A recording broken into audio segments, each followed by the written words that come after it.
cycle set to industrial stain. Analysis of evidence. Wrong tool for the job.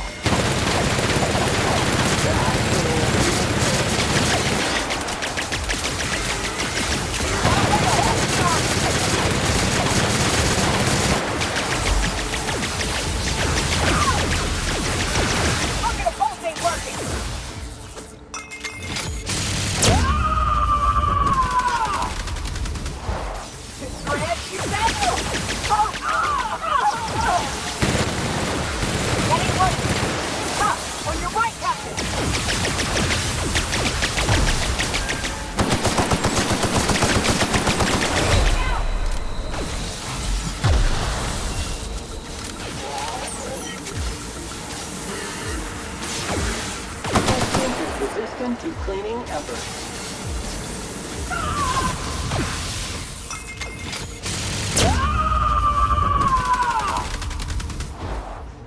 One order of frickin' fans coming up.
Here.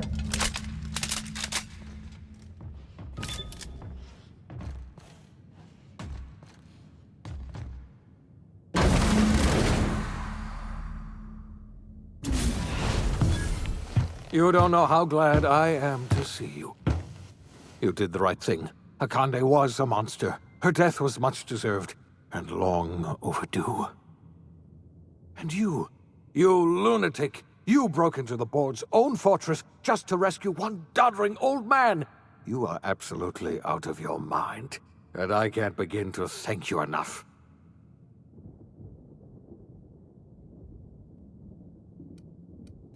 Ah, all in a day's work for you, huh? You've broken the board's stranglehold on this colony, and you saved my life. But there's still so much we have yet to accomplish.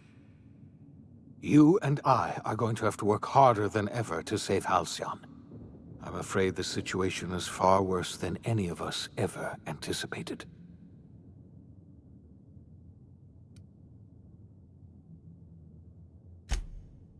Earth has gone dark. We haven't received a single message in 3 years. There's been no communication, no signals, nothing. 2 years ago, the Earth's Directorate's frigate disappeared on their way back to Earth. We don't know what they discovered when they arrived, or if they arrived at all. So we've got to make do on our own. Seems to me that'll make us stronger in the end anyhow. You're quite right. We've got no choice but to make do on our own. We're in serious trouble, my friend. Do you know what this means for Halcyon? We can't rely on Earth for support anymore. We've been cut loose. We're entirely on our own. Yes, we do. You've done a marvelous thing. You've succeeded where anyone else would have failed, including me. We must begin the revival process immediately, starting with the Hope's brightest minds, and then we're going to fix this damn colony, one problem at a time. We're going to need a leader, and I can't imagine a better person for the job than you. What do you say, old friend? Will you help us?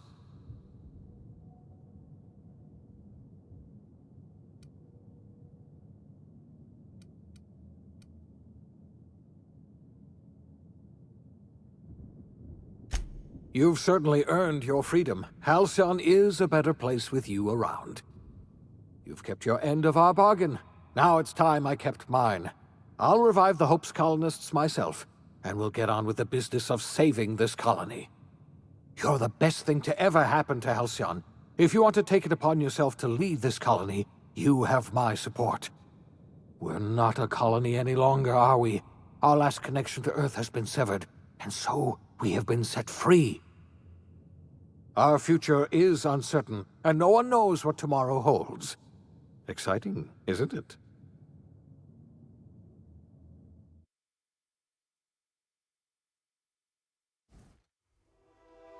The OSI teaches that everything in the universe happens according to the grand plan.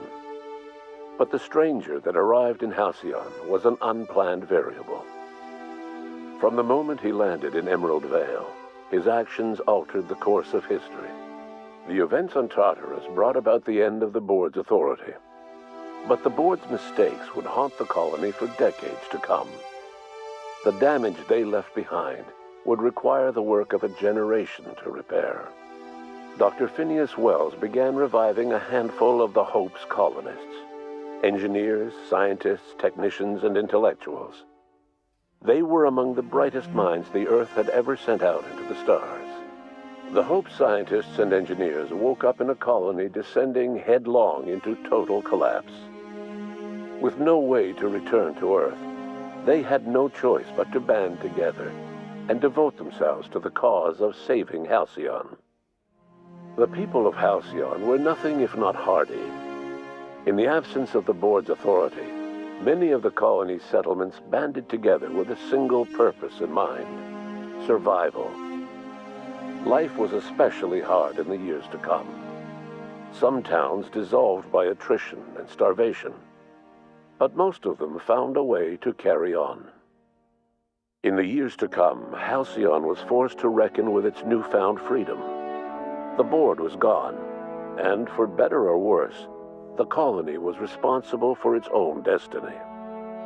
Sanjar's civil liberties and worker-centric policies were slow to catch on with the other corporations. But as Halcyon began its long, arduous journey toward recovery, many of Terra 2's smaller townships started adopting MSI's alternative corporate structure, and eventually became entirely self-sufficient.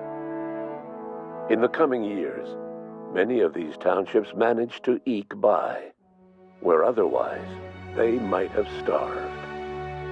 Consumed by paranoia, Lilia Hagen took Sublight Salvage in a controversial direction, openly accusing board officials of an extraterrestrial conspiracy. One day, an accident at the Groundbreaker's docking bay silenced her forever. Time would tell if her replacement could keep the Sublight family together. After returning to Edgewater, the deserters negotiated workplace reforms with Reed Thompson, including a single day of rest, which came to be known as a weekend.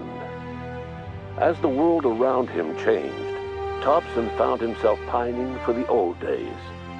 He was known to spend his weekends in the cantina, nursing one of the few remaining bottles of Zero-G, and repeating to himself, "It's not the best choice, it's Spacer's choice." As for Adelaide McDevitt, she tended to her garden in solitude for another year before passing away. Her body was discovered some months later when Reed Thompson paid her a visit in an effort to make amends. Her remains were buried in a place of honor underneath the floor of the Edgewater cannery. Reed believed this was what she always wanted. Under the leadership of Junlei Tennyson, the Groundbreaker held firm against corporate influence. The ship's mechanical stability gave Junlei the time to educate a promising generation of engineers schooled in her family's traditions. The future of the Groundbreaker looks promising. The rediscovery of the Hope and the abandonment of the lifetime employment program forced Byzantium to come to terms with some uncomfortable realities about the state of Halcyon. While Byzantines were reluctant to surrender the luxuries they'd grown accustomed to, the board's diminished authority gave them little choice in the matter. Nearly everyone had to learn to make do with less. Some even had to get jobs. It was a dark time indeed. Your influence shifted Ellie's perspective. She finally admitted, albeit grudgingly, that she just might need other people. Sometimes. With a steady income from the life insurance payouts, she was finally able to afford a ship of her own. She hired a small crew and flew supply missions to communities on the fringe. Some of them were even legal. Life in Halcyon was sobering for Felix Millstone. The grand revolution he dreamed of never came. There was no great awakening for the colony, no celebrations in the streets. There was only the hard, desperate work of trying to repair a broken colony. Felix never had a head for numbers, but if there was labor to be done, he was there to help. Eventually, Felix realized that the work of a revolution was done with two hands. Once the matter with the Hope colonists was resolved, Junlei bashfully asked Parvati if she'd like to join her permanently on the Groundbreaker, and Parvati enthusiastically, if somewhat awkwardly, agreed. The stories of her adventures spread across the colony, and Parvati soon found herself the center of attention. Having served as the engineer of a renowned spacecraft, tramp freighters and wildcat miners sought her out by name, and in no time, she was a fixture in the Groundbreaker's mechanical ecosystem. She and Junlei were never far apart. Nyoka returned to Monarch to take another crack at making a permanent life for herself. She formed the Charon Group, an MSI subsidiary of ragtag survivalists and wilderness experts. Anyone in need of a guide, or just looking to throw back a beer and swap stories, could find her camping on the trail or clearing an infestation. The SAM unit that accompanied you spread awareness of the product line's superior sanitation and maintenance capabilities across what was left of the colony. This led to a boost in SAM unit sales. Did you know that SAM units are the longest-lasting, toughest-acting cleaning solution in Halcyon? Minister Clark was released from house arrest, and his contact with you gave him a sense of renewed purpose and vigor. Once it became clear that no help would be coming from Earth, he threw his considerable efforts and talents into helping Halcyon manage the crisis before it. As for Dr. Phineas Wells, he spent his remaining years in his orbital lab. He eventually came to terms with his own past and was able to forgive the mistakes of his younger self by devoting his remaining years to serving the colony. Dr. Wells was able to revive many more scientists and engineers than he first expected, thanks to the additional batch of chemicals you stole from the Ministry.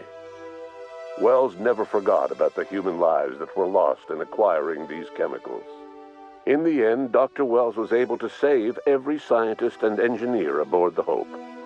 Over the next decade, nearly all of the Hope's remaining colonists were successfully revived. Halcyon saw a period of rapid technological and scientific advancement. Breakthroughs in dietary supplements saved the colony from starvation. Geoengineering projects and social reforms began to change the structure and character of the colony. Dr. Wells laid the groundwork for the project to save the colony, but he would never live to see the fruits of his labor. He passed away a few years later. His work was carried on by the scientists and engineers he revived. Today, Halcyon has stabilized. The people of the colony work hard to adapt to their new circumstances. Nearby colonies send aid and supplies. Life will never be easy in Halcyon. But for the first time in its history, there exists a sense of real, genuine hope about the future. And what about you, the unplanned variable in the history of Halcyon? You brought an end to the chaos on Tartarus and left Dr. Wells to his own devices. The affairs of the colony never distracted you from living out your own dreams, to captain a ship, to sail the ether, and to earn a reputation as the greatest spacer Halcyon ever had. No one knows what's happened to Earth, and no one knows what the future has in store for Halcyon. All we know for certain is this: the name of the Unreliable and that of its intrepid captain will remain the subject of countless stories for years to come.